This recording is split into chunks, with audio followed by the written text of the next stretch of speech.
नमस्कार जय जगन्नाथ संग मैंने सोमनाथ रे इटा थिला हमर डे 2 आमे सकाळ सकाळ रेडी हेकी पळे आसलु डायमंड ड्यू जोटा कि हमर सोमनाथ रु मात्र 100 किलोमीटर डिस्टेंस रे अछि। तो मते बहुत इच्छा थिला बहुत आगुरु कि मु गंगेश्वर महादेव को दर्शन करिया पई आउ मो स्वामी न्यू ईयर रे मोर से इच्छाटा पूरण कर देथिले मते नेकी जाइथिले गंगेश्वर महादेव को पाखो आमे सेडी पूजा सरला परे तापरे टिके तांगर मंदिर चारिपटे टिके सेपटे टिके बुलाबुली करथिलु किछि फोटो वीडियो शूट करथिलु। बहुत ही सुंदर प्लेस मते तो बहुत बड़ा लागला मु भी चाहबी आपण माने सेटिके जांतु। तापरे हमें पळे आस्तिलु खोखरी बीच खोखरी सेठू 4-5 किलोमीटर डिस्टेंस ए भितरे ही आसी जीवा माने सेठी सब अरेबियन सी ही आपन को मिलिबो।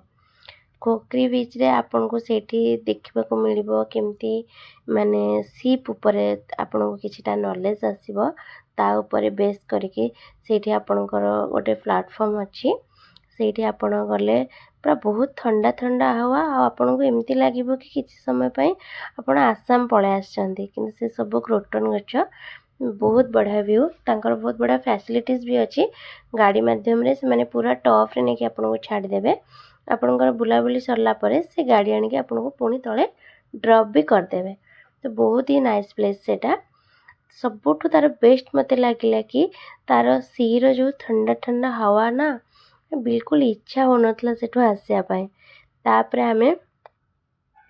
बाहर के पळे आस्तिलु टिके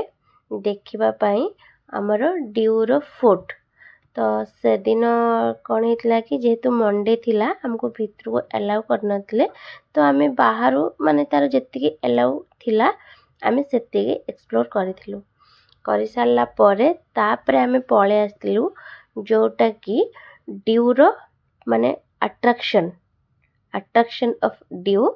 जोटा कि आपनकर रहुची नागुआ बीच एटा होची सेई रोड जो रोड दे के आमे नागुआ बीच जाउथलु अपन माने देखंतो ता रोड साइड रो व्यूटा कितने सुंदर। तो फाइनली पहुंची गलु नागुआ बीच रे तापरे आसला परे एटा हमें बहुत एन्जॉय करथिलु मो टिके पानी रे एमती खेलिथिली तापरे हमें फोटो वीडियो शूट करथिलु। ए वीडियो रे एक्चुअली मु एबे कहथली जोटा वायरल चलची देखो ना गाइस ये नागुआ बीच है और मेरा पति है। तो एमती टिके मजा मस्ती हम हस्बैंड वाइफ को भितर चलीथिला एठी मो हस्बैंड देखंते केमती छोट पिला भला खेलुचंती भाबुचंती कोन के जाने स्टैंडर्ड 1 के 2 बुलाबुली सरला परे आमे टिके हमर लंच करथिलु तापरे पळे आस्तिलु आमे मोक्स पीपल जोठी कि भगवान नारायण को हमर ओस्त गछ मूल रे रखी पूजा करा जाए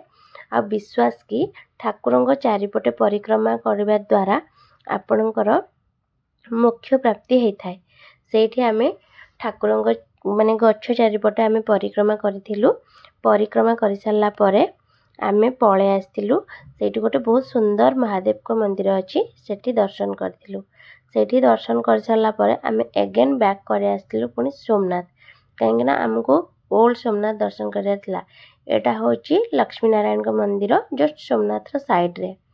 तापरे आमे पळे आस्तिलु ओल्ड सोमनाथ मंदिर सेठी भी हमको प्रभुंकर बहुत बढ़िया दर्शन मिलिथिला।